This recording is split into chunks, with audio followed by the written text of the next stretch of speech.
You're listening to The Adventuring Party, talking about gaming the Irish way.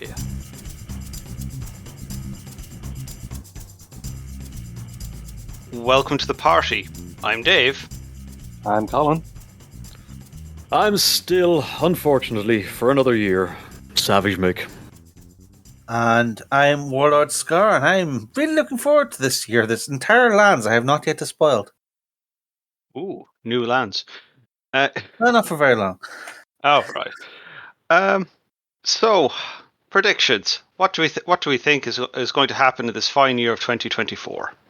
I feel like there was a movie that's in 2024 that I've forgotten about. That's that feels like one of the movie years. Okay, so here we are. Folks, we're recording this the tail end of that old nasty year that we don't want to talk about anymore. That we've already forgotten about. Can't even remember its name. I could check, but I've thrown out my old calendar. And we are, of course, looking forward into bright, shiny new 2024 and wondering aloud, possibly speculating, possibly just wishing, trying to actualize. That's the thing we do now. We'll make the future we wish for, right? What the gaming landscape is going to bring us in the next 12 or so months. And we could take the wins of that other year that we don't talk about anymore and use that as guidance. But there's also open blue waters in front of us. Let's see what we can come up with. So does anyone have a firm? A boy and his dog. Oh, the old the Harlan the numbers post-apocalyptic thing, yeah. So we turned out slightly better than that. Is 2024 the year when A Boy and His Dog is set? Yeah. Is that what you're trying to tell me? Yes. Is that what you've been scratching at the door this whole time about? Yes. Okay. You were a dog. You could have just said something. Uh, What a wonderful film. Can we talk about it? That's okay. Turns out this is also a review episode. That should get remade. I don't know what the hell you're talking about. Have you not seen it? Oh, you haven't seen the milking scene? Oh my word. You're in for a treat. A Boy and His Dog, which was set in 24. When was it released to the Google machine? 1969 for the original Harlan Ellison thingy. 69, so predates Star Wars. The book was 1969. The film was 1975. So I think that might also still predates Star Wars. Yeah, by a couple of years. 2 years. Boy and His Dog is a post-apocalyptic comedy about a boy and his psychic dog, who I think he's the only one who can hear him. Or the boy is mad at radiation poisoning. Who knows? I believe the boy is like a 22 rifle, and they're roaming what you would quickly recognize as the capital wasteland of Fallout, or something along those. But the wasteland, and they meet all sorts of crazy and kooky characters along the way. Most memorably, including and is it right to call him a boy? He's kind of a boy-esque. I can't remember many of the details. I just remember the milking scene, and because this is a family-friendly show, we won't go any further into that just yet. Okay, not a lot of things to milk out there. But what are we predicting about this property from the 1960s? It was set in 2024, so we're already off to a good start. We have not yet blown ourselves up. So. 1960 something. You got that one wrong. No, they got 12 years. They've got 12 months to make up for it. But psychic dogs. That's a solid prediction, right? Well, maybe the psychic dogs have us convinced they don't exist. Well, I guess psychic dogs are. I mean, there's only one famous psychic dog at the moment, and that's in a Marvel movie somewhere. I guess we could predict that AI might bring us the ability to talk to our pets in a meaningful way this year, which would allow them to join our D&D games. Are you predicting like the Simpsons baby translator, but for dogs? I would not say I'm ahead of the curve on that one. I mean, it seems pretty obvious. People want to talk to their pets and get a meaningful reply. Probably more than they want to talk to their babies. Yeah, absolutely. So I think this is the year when AI allows us to incorporate our pets into our D&D games. Is my prediction for this episode. And that's the caliber of predictions you can expect from this, folks. So enjoy. I'm going to hastily step out of the spotlight. Anything more grounded that we might predict?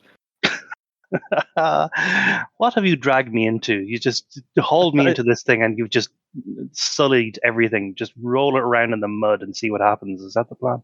That was exactly the plan. This is not the first time we've done this dance. You knew what you were getting into. How about I dare to drag things back towards, I don't know, games? Role-playing games, even? Good Lord. So there are a couple of things that are hovering on the horizon that I think are due for release in 2024.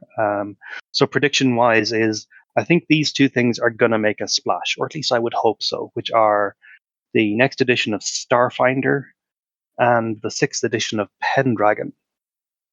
Two wildly different things, but I think they're going to stand... First edition of Pendragon that doesn't have Greg Stafford involved, as the poor man passed away a few years ago. Well, that would make it hard for him, yes. AI could do it. But these are two big name games that will be able to kind of stand up and say, hey, look, here's some alternatives to the £800 gorilla from the Wizards. We're not talking about that anymore. Well, we will. We'll almost certainly talk about that in quite a bit. I'm going to anyway. Whether you want to try and stop me or not is another thing. What else do we have? But yeah. Pendragon has a great history of doing things a bit different and providing a particular style of game that we don't see much of. The kind of the heritage, the ancestry of building up your lineage and all that kind of stuff that happens in Pendragon that doesn't really happen elsewhere. So I think that's going to be an interesting one. See what they do with it. Starfinder as well. I've never been a huge fan. I think D20-esque games and sci-fi have never played well together for me. But I know Starfinder is really popular. I know that there's going to be a lot of good kind of technical work put into that game. There's going to be lots of interesting mechanics to play with. It's going to be crunchy because that's what people want from it. And it'll be well executed. So I'm looking forward to at least seeing what it looks like, if not perhaps playing it. Mm. Yeah, the promise of a fully compatible edition is one of those, because it's folks. I believe the premise this time is that it is going to be, rather than being halfway between Pathfinder 1 and Pathfinder 2 in design philosophy, much like the ill-fated Star Wars Saga RPG. It is the intent this time is to make sure that it is fully compatible with the current edition, the newly revised Pathfinder 2nd edition. Sorry, ill-fated Star Wars. Yeah, go on. You mean that enormously successful book and series of there was a dozen or more hardback books released for that? No. Well, you're thinking of the fully third edition that came out in the heyday of, yeah. And I've never heard anyone say anything particularly great about the Saga edition that was between D&D 4th Ed and D&D 3rd Ed. Oh. As somebody played an awful lot of it, it wasn't awful. we had a lot of fun. It required some messing around. But look, everything's ill-fated once it's dead. Or eventually. On a long enough timeline, we're all ill-fated. The Star Wars RPG just kind of, in all of its iterations, did its lunch kind of get eaten by Warhammer 40k kind of stepping up into that spot? Because there was license shenanigans, right? Around Star Wars. They very suddenly pulled the license for the various entities that were making the miniature games and card games and RPGs and all the rest. And it really hasn't resurfaced since, has it? Yeah. So let's predict that next year. I'm looking at a in order for Saga. It was 16 book releases between 2007 and 2010. They were the square ones, right? I think so. Yeah, the ones that were more square than most books. Yeah, I would argue that anybody who's actually out there making role-playing games would have been thrilled to put out that much product. Yeah. So off the back of a successful Starfinder 2nd Ed, perhaps Paizo will snap up or get a chance at presenting their take on Star Wars in 2024. Maybe. Why not? I'm gonna bet their gear listing has a laser sword in it somewhere. Yeah. Yeah. Is the FFG Star Wars license still going, right? No, it got yanked. That's the whole thing.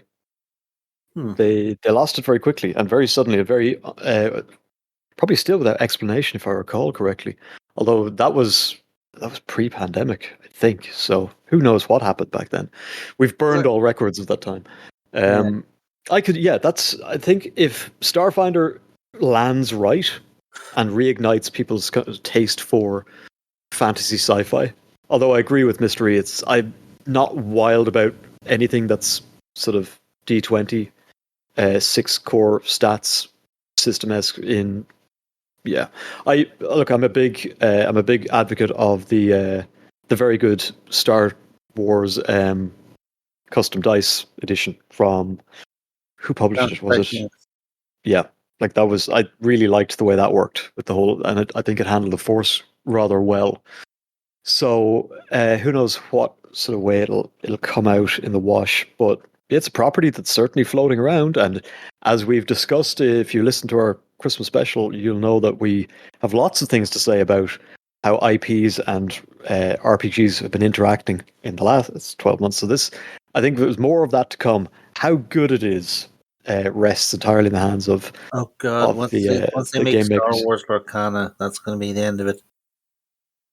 Oh, that's of course. So Lorcana is going to have a big year. I think that's fair to say.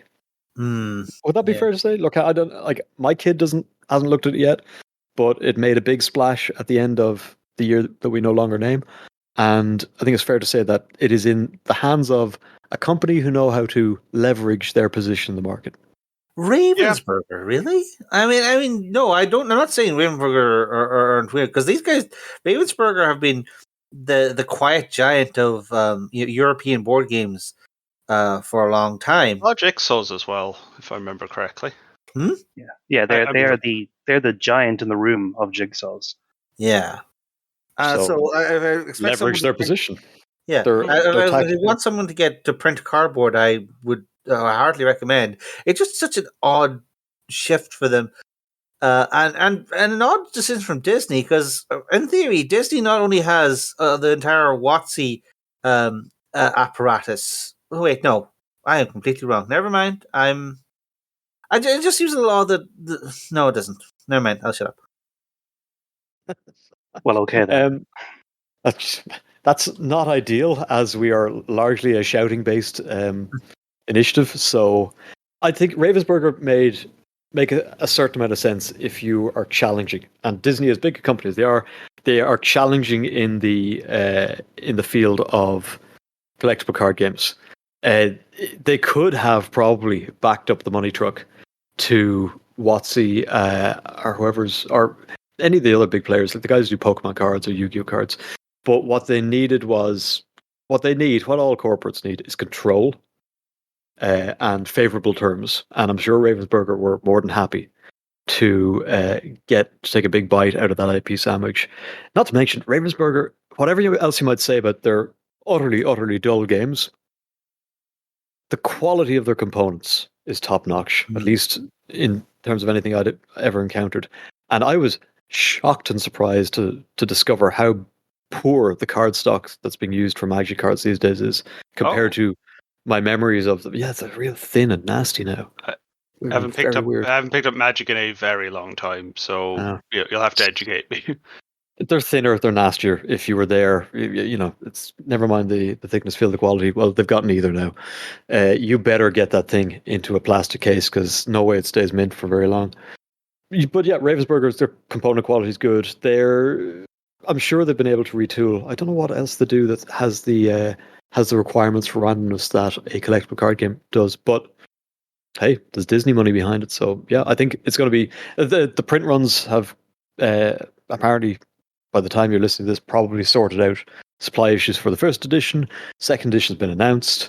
They've got some of the strongest properties, and the game design as far as I can tell, haven't played it, but from what I've seen in terms of the enthusiast press, the game design isn't terrible.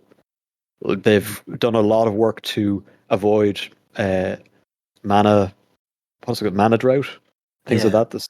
So yeah, it's probably not the most innovative design mechanics. Ryan Miller and Steve Warner, the designers, are listed on it. But yeah, they're lining up for a very strong year. So I think it's a very safe prediction to say that we're going to see a lot more Lorcana.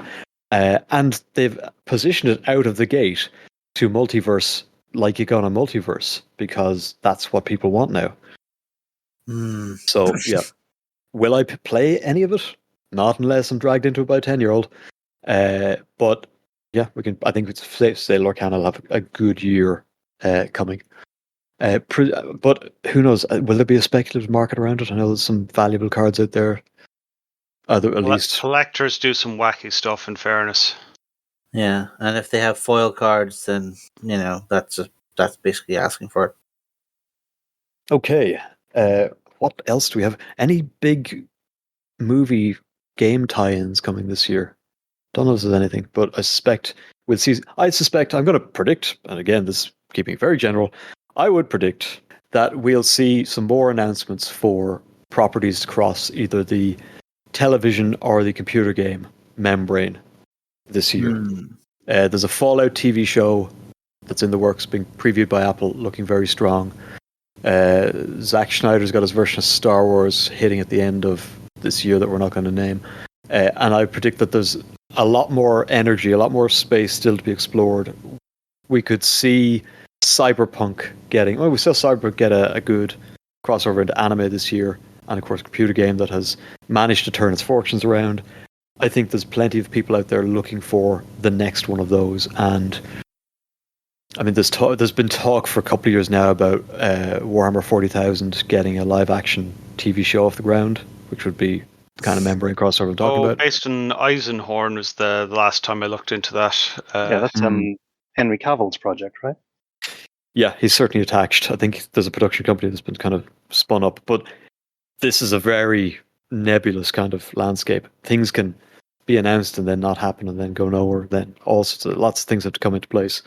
But probably an easier crossover is into computer games, because you've got mid-level development studios out there who are probably hunting around for something to leverage in terms of recognition. So I would predict we will see smaller operators teaming, like much the way that Games Workshop have used small, medium-sized computer game companies to create lots and lots and lots of properties in the space, which has extended the influence of Warhammer 40,000.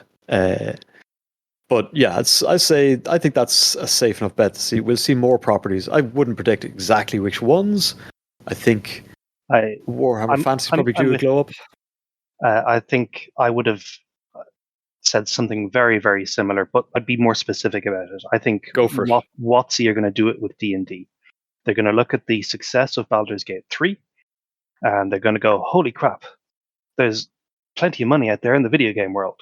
How do we exploit that? And they'll do, as you said, exactly what Games Workshop did, which they did in a very weird, controlled way, is they handed the license out to basically anybody who wanted it.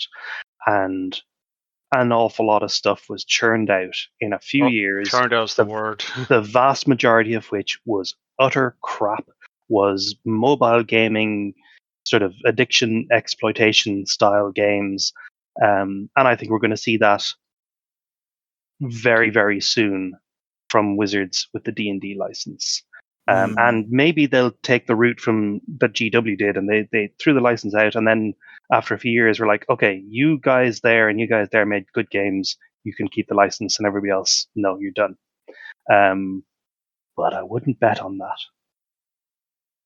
So yeah, I think you're right. There's going to be lots of licensee stuff. It's going to come from WotC. It's going to piggyback on the success of Baldur's Gate 3, and an awful lot of it is going to be absolute crap. Yep. But it's you spread your seed far and wide, and you birth something new. Lots of weird mutations, but the occasional golden child. If I wanted to get more specific, in a similar kind of in a reverse, I'm going to say, I think one-page rules are an interesting company to look at. They really are. Yeah. And they- I suspect they're going to find an IP partner that they will hit it big with next year. I'm basing that on absolutely nothing, but they have edged all the way up to the line as to what they can do by providing alternative models for established properties like Warhammer 40,000. But I wonder, is it time for them to actually sort of emerge from the shadow of we kind of, we hang on the coattails of this popular system, and find an IP partner that will either something unique and new for them, or a strong enough setting that doesn't have a tabletop gaming wing and kind of needs one, and is happy to get into bed with this company who produce really good stuff, and they do STL files as well, because that's another prediction I have, but we'll get there. Dave, one-page rules. Page rules, yeah. No, played it a bit and was very impressed with how clean the rule set was. It's a better way of playing Warhammer 40k on the tabletop, in my humble opinion. And I didn't really have a huge amount more to add than that. All right, that's good enough. It's actual live experience, which more than I can say. Long time since I put Soldier on the table.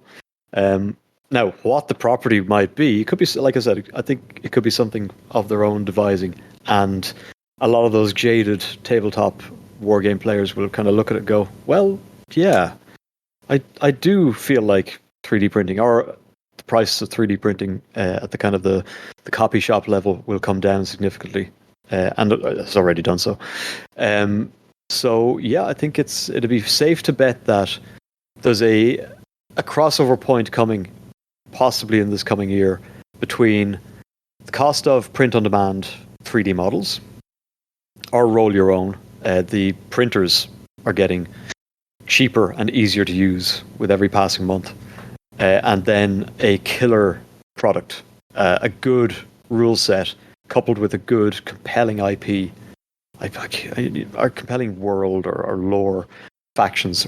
So, yeah, for example, Flesh and Blood, the popular CCG from last year, seems to be going from strength to strength, and possibly they would, as a contender brand, they might look sideways and go, here's another up and coming company, let's partner with them to do the Flesh and Blood skirmish game.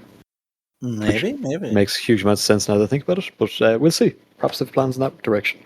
What else we got? We're 20-something minutes in. We're just it's now it's Scatterfire prediction time. Well, I have the big one. If you want to do the big one, or maybe if you want to do Scatterfire first. No. If you got a big one, lay it down, because the debris will fall in all sorts of places. Fair enough. Yeah, I have a very. This is a sort of a personal annoyance for me, but folks, we're in the afterglow of a whole bunch of Christmas layoffs from WotC, where they have not only divested themselves of those inconvenient creatives who helped bring so many of their games all kinds of 5th edition joy, but also an awful lot of their layout and production people, the people who tell the printers to buy paper, etc., etc. The kind of people that don't get any star billing, but are vital for getting a product actually made, and they are among the casual list of this. With the see our year-end report list for more thoughts on that. But what the prediction that all that leads me to is that something that I have for years thought was going to be a big blowout extravaganza, the anniversary edition, 2024 anniversary edition of D&D, which is now mutated into some horrible abomination called 1D&D. I mean, okay, structurally it looks fine because it's just 5th ed again, but slightly polished. But as a marketing behemoth, has grown several extra heads and is making very inappropriate catcalls at people. I'm just not particularly impressed by the marketing end of the One Dealing experience, but the layoffs in particular have made me realize we are not going to get it in the ideal format that we thought. We're going to get a system that has probably already got its final text done, and whatever interns they hire to finalize the product, they're going to push it out around November 2024, just barely in time for the actual anniversary year. And it is going to possibly not up to tremendous polishing standards. And I don't think that the 50th anniversary version of D&D is going to be the glorious celebration of the franchise that people might have hoped it was going to be, is basically my thing. I think we're going to get a product squeezed out in a panic in the very late months of 2024, and it is not going to show its best face. In the interests of producing drama and conflict in this episode, I'm going to counter-predict that one. And I've mentioned it already. I think it's going to go relatively smoothly. It'll be on time. It'll be on budget.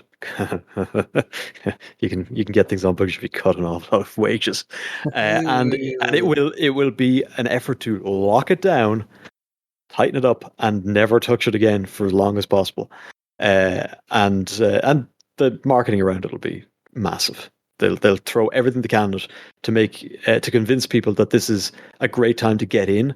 This is the reset. This is the celebration of all that's gone before, while basically jettisoning most of what's gone before, locking down to make sure that there's no change in the future as best possible, and then concentrate on leveraging IP deals on top of the books. So lots and lots of splat book. They'll drop if they have their way. They'll probably drop the very restricted approach to core book releases or book releases that WotC have taken in the past, and they'll go, we're getting 2 books out a month. One's probably a TV show property. The other one's going to be a tie-in with some toy that one of the toys that we already own. And we'll just keep doing that as long as we can until we've saturated as much of the market as possible. Will they even bother to put it in friendly local game stores? Possibly not. They'll go back to they'll sell direct, which they've had great success with. They'll put it into Barnes and Nobles. They'll stock it with Amazon. They'll all those. I think it'll be clockwork smooth, and it'll tick as ominously as I've predicted, and it will not be for us, essentially, and that's fine because I think we should set our sights a lot higher. So, but there's counter prediction. So let's put a pint on that one, shall we? If it's not out by November, and it is a bit escaped rather than released, I owe you a pint, Scarr. If it comes out, when did they say it was going to come out initially? I hope they haven't given a release date yet, have they? That's the thing. So I'm going to say it's probably going to be midsummer. Weirdly enough, I suppose. I mean, if they released it at Gen Con, that would be smart, but that would require someone involved in it to know what Gen Con is. They know what's going on. Their marketing team is. They fired everyone who knows what Gen Con is. No, they fired the heads of these teams. They've kept a lot of the meat intact. They've got an awful lot of people gone, but that's last year's business. We're moving on. But yeah, I'd say a Gen Con release to further counter predict your prediction. If it shows up at Gen Con and it shows up Gen Con, I get a pint. Heat Owen returns to us with a copy, which he has hate bought to burn in effigy. Then pints for me, and if it's pushed out to a holiday release, then it's pints for you. How's that? Yeah, I mainly say this because I looked this up, and the original edition, as far as the archivist people have said, like the Achaeum website, who are the sort of history of RPG releases people, the people you go to say, oh, is this an original book or a reprint. Those people say that it was being printed in January 1974 and came out somewhere in the second quarter. So around time for GenCon. Hopefully, that would be if they wanted to like literally on the dot 50th anniversary. Well, there's no. So now that we've drawn a line in the sand, our other hosts, whose side are you on? Who's right? Oh, I think you're both right. That's useless to me. Neither of you are right. I'm not going to elaborate. Amazing. Well, I will elaborate. I think the next iteration of D&D is going to come out. I don't care when. It'll be out before the end of the year, but I'm not going to get into the exact release or anything. I think it's going to come out. I think it's going to be just fine. It's going to be an iteration on the current edition. But I think what we're going to see is the wheels start to come off at WotC big time, because I think they are going to start suffering badly from the corporate culture coming down from above, which we obviously have started to see with all these layoffs. As you say, let's get everything under budget by just disposing of these people. And they're going to start finding out it doesn't work terribly well in a creative industry. We're going to get a book that is going to be so corporate conservative, so safe a release that it is going to make zero waves whatsoever. It's not going to sell anywhere near as well as they want it to, because people will be just like, I couldn't be bothered changing. It's a release that calls for a bold stroke, and bold strokes and innovation and big leaps is not corporate friendly, so it won't happen. Yeah. And I think on the back of targets being missed, not that it will not be successful, it will. It'll sell fine, it'll make plenty of money, but the amount of money will be slightly below what they want, and therefore stock price will dip, and therefore more corporate decisions will be made, which involve, I don't know, I think we're going to start seeing a split between Hasbro and WotC, or WotC getting chewed up in some fashion. And over the next couple of years, on the back of this, we may see D&D as a property and or WotC as a subdivision of Hasbro split off.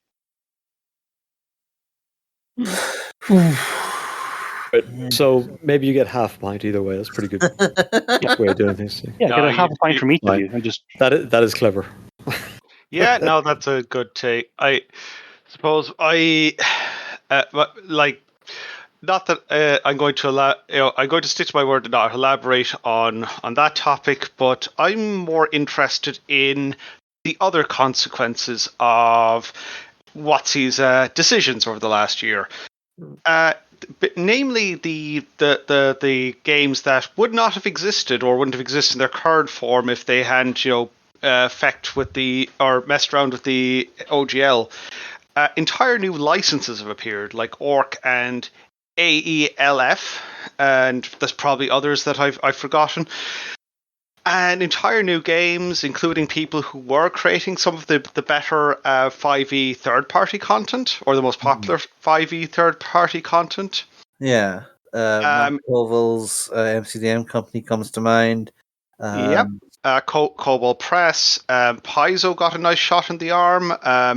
They were selling out their available core books. And as we discussed in the Christmas episode, put a lot of work into creating a new version of Pathfinder with the OGL stripped out.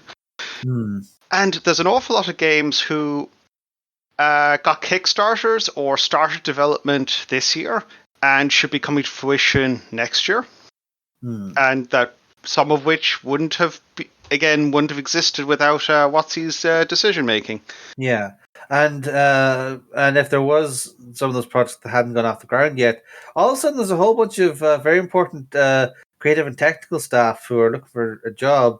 So I would expect to see even more Kickstarters showing up once people start landing on their feet and start revenge companies. The company's founding. That's Kickstarter. Well, it could be. An awful lot of things could happen, but I think it's a safe prediction to say that yes, we will be witness to an awful lot of startup style behavior. Mystery. I wouldn't go so far as to say this is a prediction, but I think I might tie back to what I previously said about WotC kind of falling on its arse a bit over the next couple of years. Is sooner or later somebody is actually going to challenge the notion of these game licenses, like in a court. And as soon as it happens, the entire industry is going to see this wave of change when everybody realizes that in the two big markets, North America, the US, and in Europe, game rules are not copyrightable material. There is no legal protection for anybody for the game rules, the game mechanics, because they are not artistic expression. So if I want to use all of the game rules from 5th edition and put a different coat of polish over the top and, stylistic stuff and character names and things like that, I'm legally entitled to do so. And people don't, because right now, WotC will go, oh no, illegal. And they'll drive up, their army of lawyers that they can afford because they're huge. And the small independent guy will be like, okay, all right. Nobody's in a position to fight the fight. Sooner or later, somebody's going to fight the fight. And once that fight happens, none of these game licenses matter a damn, because they're all licensing things that do not require licenses. It's exactly the same as a game of football. Sky Sports puts on, here's the Liverpool Man City match. That video, the straight video stream of the game of football being played, cannot be copyrighted. Where it gets a bit dodgier is when they've got their logos and the extra displays on the screen. Then you're into kind of copyrightable material. But the game itself, because it is bound by a set of rules, is therefore not in any kind of artistic expression, is completely outside the scope of copyright. RPG games, board games, they're all exactly the same. If I want to do Monopoly, mechanically identical to Monopoly, I just change all the euro or dollar signs to, something of my own creation. I rename all the streets, I change all the colors, put a different skin on it. Perfectly legal. But I would have to fight with WotC's lawyers or Hasbro's lawyers, and they have more of them. And just having the legal fight is too expensive for the vast majority of people, even if they should win. Yeah, I've seen what estimates into the millions for challenging OGL. Exactly. Yeah, it's too expensive to challenge, even though, if you discuss it with people who I've had conversations with copyright lawyers, people who are expertise in this, and they're like, yeah, none of this is copyrightable because it's rules. But nobody can afford to have the fight over it.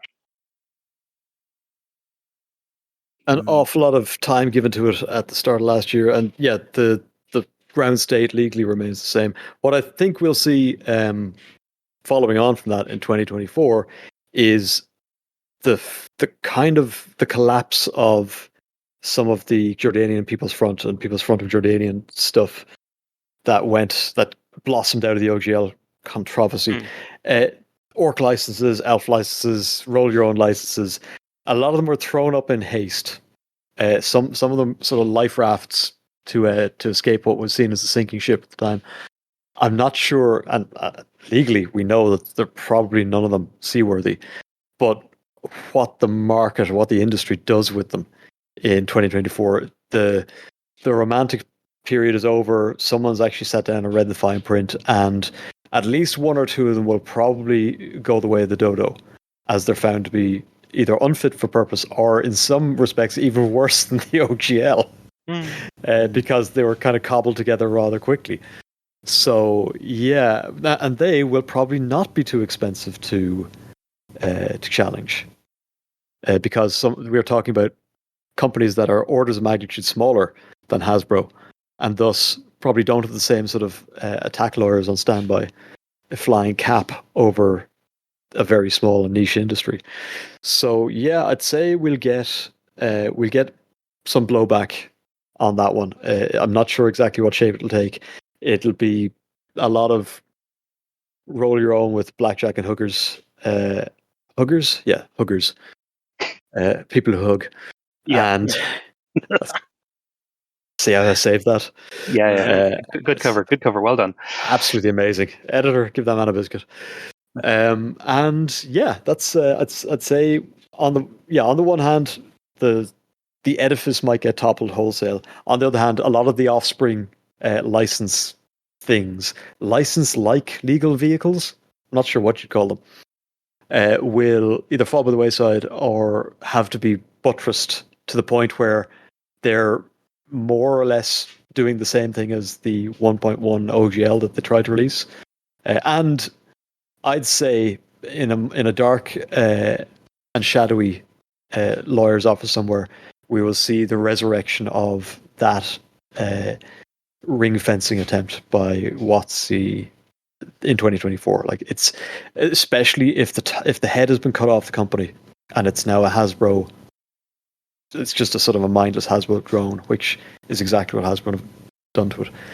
They will not tolerate this idea that they've got this kind of vibe-based legal mechanism by which other people can do things with their property. That's not the way they roll. They're going to nip that in the bud, and they're not going to.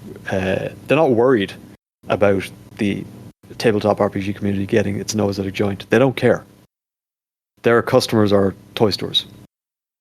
Their customers are people who are ordering pallets of stuff, and they're going to roll right over the legal objections. And probably just jettison anything they don't need in an effort to make it stick, so that the brand is fully under the control. Cares about. Maybe that would make them do something radical, like change all the actual moving parts of D&D, so that was something else that they could control entirely, and rely on brand recognition to carry them through. That's So that's all of that. Is there anything wilder or woollier or weirder before we wrap up? Any properties you'd like to see get tabletop treatment that haven't so far? Although that's a vanishingly small amount at this point. The Zack Snyder Rebel Moon RPG feels like a thing I'll be saying next year. That's a kind of, because we're into pastiche of itself territory with a lot of properties. I would hope, of course, this is more of a hope prediction, that something truly surprising pops out. It's there was some good transhuman style RPGs from a few years ago that didn't quite land because they were quite technically complicated, a bit off-putting, and in many cases maybe a bad mesh of systems and ideas. But I'd kind of hope that, like, Lancer has done some big things this year, and I hope they have a very good 2024. And I'd like to see other interesting, weird properties follow in their wake. Lancer's a setting, and Lancer as a set of mechanics are quite well tied together, and they're fresh enough and different enough from what's currently out there to make them interesting to read, a little derivative, but interesting to read and interesting to run and play. And I'm hoping that, and one of the things they leverage is VTTs and I think they've got an phone app. I'd like to see more RPG systems released with native app support. I think I predicted it last year. I think we're going to predict it again this year. Or at least modules for Foundry and Roll20. My apologies, Lord Scarr. No, at all. I keep my head, please.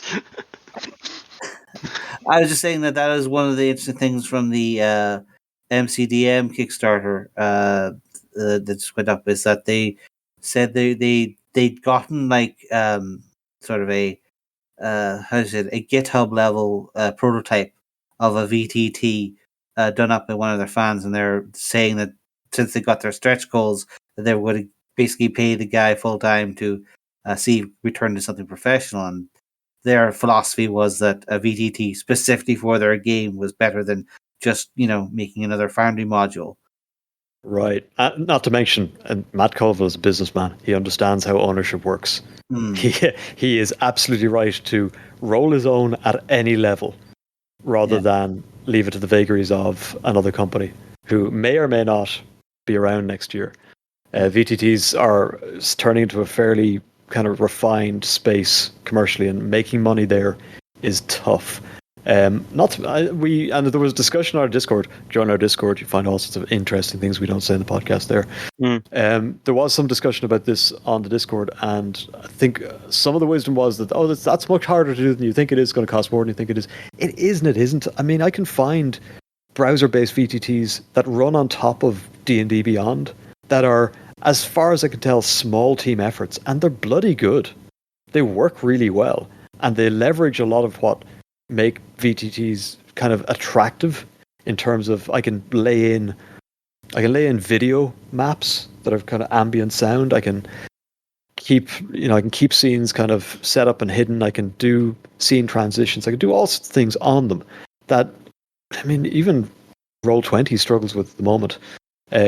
So building it from a fresh template, or building something that's only for your system, if you don't have to encapsulate all the variety of legacy systems or years and years and years of releases and various splat books and whatever, then and if you're doing it part and parcel as a parallel to the development of the products in the first place, so your system doesn't have weird cutouts and caveats that will interfere with having just been called out, I will stand by my position that I saw it as a colossal red flag in a Kickstarter of any kind to have a stretch goal be something so completely different to your main product. I think the skill sets are very different, and either one as their own Kickstarter would have been fine, but to see one embedded within the other, I just no, look, your team might be great at making one of those, or they might be great at writing the game. Which one is it? And if you've already got the talent who can make the VTT, why are they working on this RPG book? And vice versa. No, physical stretch goals are a particular red flag for me because they, again, as you say, they can rely on a very different skill set, or even an entire production process. But yes, the VTT example is a very good one. I would love to be proven wrong. I wish these people all the success. I hope it works out great and they give us a great game with a great dedicated VTT. But as I said, that was a red flag reading that Kickstarter. Well, first of all, I named nobody. I looked in nobody's direction. I don't know what you're saying. I don't know what you're accusing me of. But yes, it is fair to say that this may not be the best way to do it. And I think Matt Colville, as a creator, is always probably one promise short of doing a Peter Molyneux. But I have a funny feeling he's got a tighter grasp on this than he lets on. We'll see. How do we pintify this? My question. How do we turn this into a game of pints? I think we just go to the pub and drink pints. That's a very good idea. And perhaps on that, on that note, perhaps we should, unless there's anything else, anyone have got this last call for wild predictions, and then we're shutting this one down. All right, that's it. I don't have anything myself. I think, more tightly integrated. We could do virtual tabletops. But we do what? We could do personal predictions, but mine is just maybe I will. More like a resolution almost. Go on. Maybe. Yes, let's make some gaming resolutions. Okay, this one up with a neat little bow. My gaming resolution is to get back to in-person gaming because I've been. Good one. Discord has been great for the last couple of years. It got us through COVID. It's fine, but this year I'm going to restart an in-person game. I don't know what it'll be yet, but I'm definitely going to get that going. My resolution is to be an indie champion. I made a rash promise either 1 or 2 years ago that this would be the year I'd stop talking about D&D, and I think we saw that worked out. But Yes, I'm going to promise myself to read more, to try more, to look into the weirder corners. So expect me to run in here every couple of weeks and go, guys, Ixi.io, I've just found this thing. It was in the bottom of a bundle. That's my promise. I'm going to try and just get my gaming calendar under control. There's too much going on. Too in demand. I gotta find a bit more time in the week. And I've almost the opposite problem to Mick, as in that I've been reading a lot of, say, OSR, mostly OSR, but some other bits and pieces, but not actually running a lot of it. Most of the games I've run lately have been like games I've run over the last decade at some point. So yeah, resolution to run something very new that I haven't run before. Excellent. Well, folks, I hope if you come to our Discord and tell us what your gaming resolutions or predictions are, and why we're wrong, and why I'm not going to get any pints this year, let us know what your predictions are on the Discord. You find a link in the show notes. We hope you are looking forward to a great 2024. We hope you've had a fabulous holiday and that the gaming coffers are bursting with new treats and delights, old favours, remasters, and revisions. Not to mention new flavors and fun, and as many Lorcana cards as you could possibly eat. But until we see you again in 2024, this party's over.